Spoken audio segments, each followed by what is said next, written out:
It was another tense debate as all three men vying to be the next occupant of Gracie Mansion search for a knockout punch that would convince voters that they can run the city. With early voting set to begin in just a few days, New Yorkers had one last chance to see the three mayoral candidates face off. He has said he'll take over New York if Mamdani wins, and he will, because he has no respect for him. He thinks he's a kid and he's going to knock him on his tuchus. We heard from Donald Trump's puppet himself, Andrew Cuomo. He spent more money on a singing water fountain at LaGuardia Airport than he did on the average cost of an affordable housing unit. Cuomo, the architect of no cash bail. We just had a former governor say in his own words that the city has been getting screwed by the state.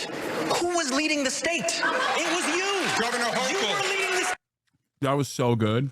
Governor Hochul. Screwing the city. No. You cut homelessness funding. You know, cost of living is so bad in New York that even my weird libertarian coworker who's old as fuck is semi-excited for Mamdani.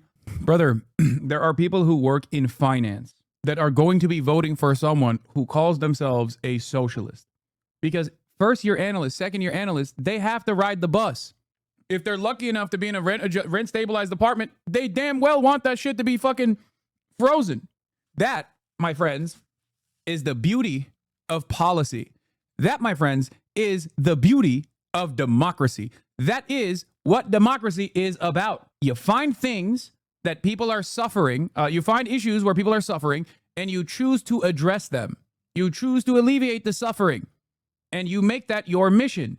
We have unfortunately forgotten what democracy is supposed to be like because the Democratic Party has basically whipped us into the assumption that you just have to shut the fuck up and vote for the harm reduction candidate. And the harm reduction candidate doesn't have to actually present good things that you might want. You just have to sit there and take it. That's not democracy. That is cynically taking advantage of the duopoly. And after the fourth, fifth election cycle, people go, all right, I'm done.